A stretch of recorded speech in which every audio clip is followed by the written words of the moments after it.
बिस्मिल्लाहिर्रहमानिर्रहीम। आज मैं करेले फ्राई करूंगी जो बहुत ही क्रिस्पी होंगे। आप इनको सेव भी कर सकते हैं, जो शुगर पेशेंट के लिए बहुत ही फायदेमंद हैं। अस्सलाम वालेकुम, welcome in my YouTube channel Pakistani meal. Allah ताला मेरे और आपके रिज़्क में बरकत दे, मेरे लिए और आपके लिए आसानियां करे, आमीन। मेरे चैनल को सब्सक्राइब करें, बेल आइकन लाजमी प्रेस करें, शुक्रिया। मैंने आधा किलो करेले लिए हैं। इनको पानी में सिरका डालकर अच्छी तरह वाश कर लिया है ताकि इनके ऊपर जो डस्ट लगी थी वो साफ हो जाए। आप भी जब बाजार से सब्जी लाएं, पानी में थोड़ा सा सिरका डालें, उसमें डिप कर दें और इसी तरह इसको वॉश करें। आप पहले करेले की दोनों साइडों को सिरे से काट लूंगी और आप दरमियान से करेले को काट लूंगी, इसके बीज निकाल लूंगी और इनको बारीक बारीक इस तरह लंबाई में इस शेप में काट लूंगी। ये लें जी, करेले काट लिए हैं। अब 1 टेबल स्पून नमक लगाकर 15 मिनट के लिए कवर करके रख दूंगी। 15 मिनट हो गए हैं, करेलों से काफी हद तक पानी रिलीज हो गया है। अब इनको अच्छी तरह दोनों हाथों के साथ निचोड़ लूंगी। इनसे जो पानी निकलेगा इससे करेलों की कड़वाहट कम हो जाएगी। करेलों का पानी निकाल लिया है। पानी मैंने पहले ही बॉयल करने के लिए रख दिया था, पानी को बॉयल आ गया है। अब इसमें करेले डालकर 2-3 मिनट तक बॉयल करूंगी। 2-3 मिनट हो गए हैं, अब इनको निकाल लूंगी। तो इससे भी किसी हद तक इनकी कड़वाहट कम हो जाती है। अब इनको किचन टॉवल पर डाल दूंगी ताकि इनका पानी अच्छी तरह खुश्क हो जाए और ये ठंडे भी हो जाएं। करेलों का पानी खुश्क हो गया है। अब इनको मैं बाउल में डाल लूंगी। 1 टीस्पून गरम मसाला पिसा हुआ, 1 टेबल स्पून सुरख मिर्च पिसी हुई,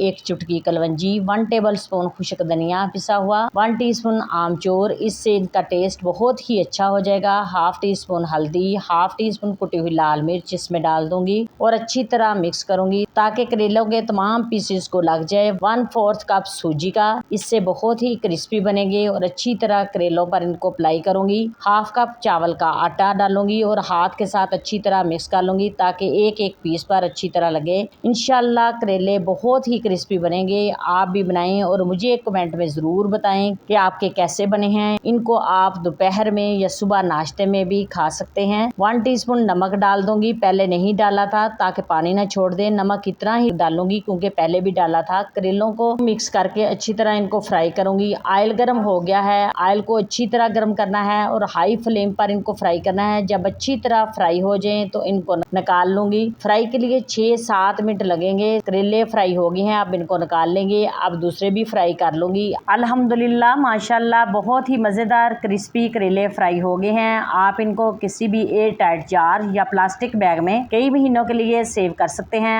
आप भी बनाएं और मुझे कमेंट में लाजमी बताएं। इस वीडियो को लाइक करें, फ्रेंड्स और रिलेटिव्स के साथ ज़्यादा से ज़्यादा शेयर करें। शुक्रिया, खुदा हाफिज।